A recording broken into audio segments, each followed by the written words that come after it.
0G. Before there were cells, there was 0G. Imagine it's 1946 and you're a high-powered executive who needs to make a call while on the move. You didn't reach into your pocket, you opened your trunk. These mobile radio telephones were essentially 80-pound metal boxes bolted into the frame of luxury cars. They required so much power that if you used them too long without the engine running, your car wouldn't start. It wasn't just a phone, it was a physical commitment to the weight of modern technology. The humor here lies in the network itself. There were only about 12 to 20 channels available for an entire city. If 21 people wanted to talk at once, the 21st person simply had to wait for someone to hang up. There was no privacy because there was no encryption. If you had a radio scanner, you could listen to the mayor's dinner plans like it was a live podcast. You also couldn't just dial a number. You had to speak to a literal human operator who would manually patch your call through. It was a beautiful, clunky, expensive mess that paved the way for the cell concept, even if the mobile part mostly meant stays in your car because it's too heavy for a human to carry without getting a hernia. 1G. 1979 changed the world when the first commercial 1G network launched in Tokyo. This was the birth of the cellular era, though it looked more like a construction site. This was the age of the Motorola Dynatac, a device affectionately known as the brick. It cost $4,000, which is roughly $12,000 today, essentially the price of a decent used car for the privilege of 30 minutes of talk time after a 10-hour charge. It was beige, it was heavy, and it had an antenna longer than your forearm. Technically, 1G was analog. This meant your voice was riding on raw radio waves, making every conversation sound like you were talking through a vacuum cleaner during a hurricane. Because it was analog, the signal was incredibly fragile. If you walked behind a particularly large tree or a thick wall, your call didn't just drop, it dissolved into a scream of white noise. Security was still a joke. Anyone with a $20 scanner could eavesdrop on your calls. There was no texting, no data, and zero internet. It was the Wild West of wireless, expensive, loud, and completely insecure. But for the first time in human history, you could walk and talk simultaneously, assuming you had the literal arm strength to keep the brick level with your face. 2G. In 1991, the world got its first real glow-up with 2G. We moved from analog to digital, which was the equivalent of moving from a carrier pigeon to a telegram. This change introduced encryption, meaning your neighbors finally had to find a new hobby because they couldn't listen to your calls anymore. But the real cultural earthquake was the birth of SMS, the short message service. The first text ever sent said, "Merry Christmas." And interestingly, carriers initially thought it was a useless side feature that nobody would use. They were wrong. A new language emerged overnight, lol, BRB. Talk to you later. We were all trapped in a world of T9 texting, where hitting the 7 key 4 times was the only way to get the letter S. This era gave us the indestructible Nokia 3310, a phone so sturdy it could likely survive a direct meteor strike. We didn't have TikTok, we had Snake.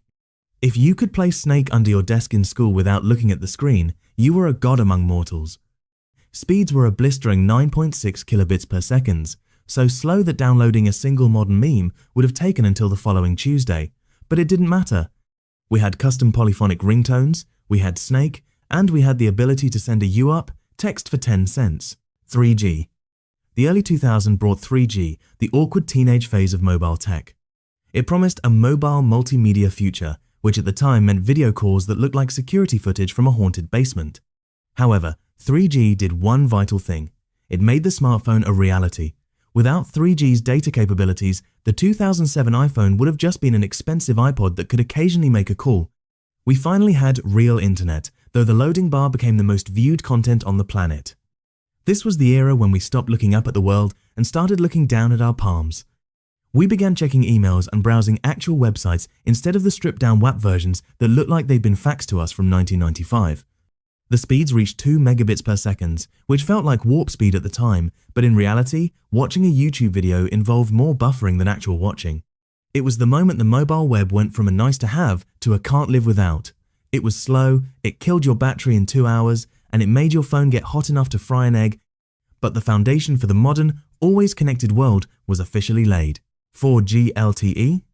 By 2010, the world was tired of waiting for loading bars. 4G LTE arrived like a fire hose of data, turning our phones from communication tools into literal lifelines. Everything became all IP, meaning your voice, your texts, and your very soul were now just packets of digital data. Speeds jumped 10 times higher than 3G, reaching 100 megabits per second. Suddenly, HD video actually worked on a bus.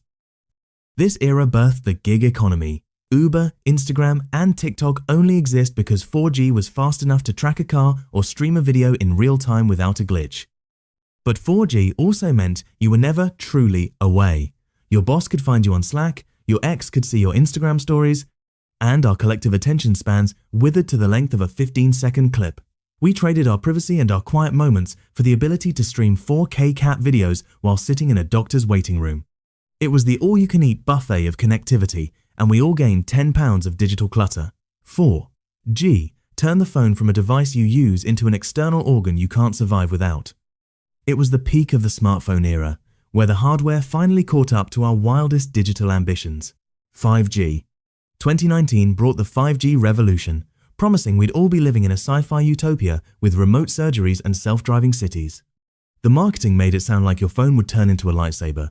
In reality, most of us just got a slightly faster Instagram feed and a new icon at the top of our screens.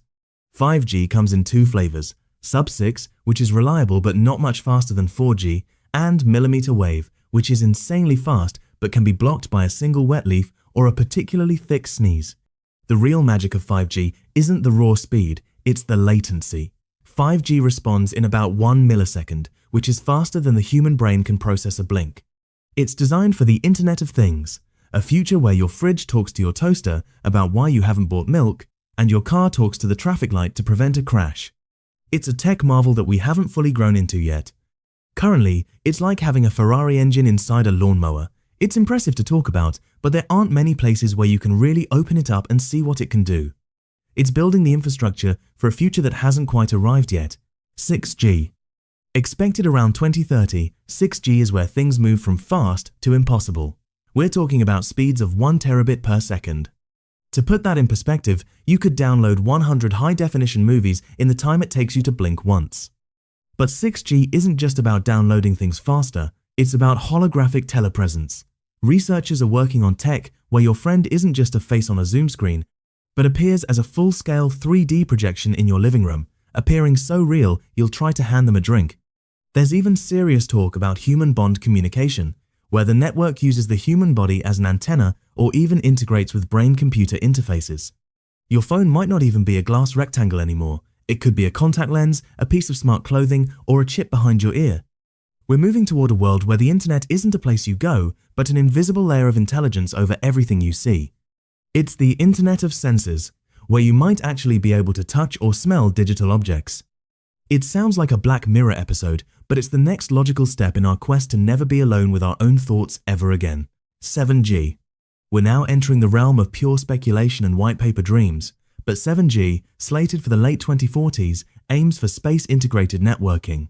The goal is to move beyond ground-based towers and unite satellite systems from every country into one single, global world brain.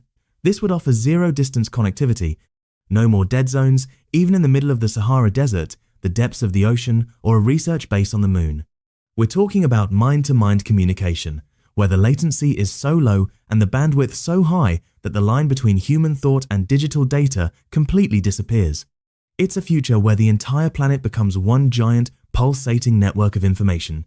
Of course, the hilarious downside is that even when we're a Type 1 civilization capable of moon calls, you'll probably still get a spam call about your car's extended warranty beamed directly into your temporal lobe. Each generation fixes the last one's problems but creates entirely new ones. So, which G did you grow up with? Did you suffer through the static of 1G, or are you a 5G native? Let me know in the comments, and don't forget to hit that subscribe button before 6G makes buttons obsolete.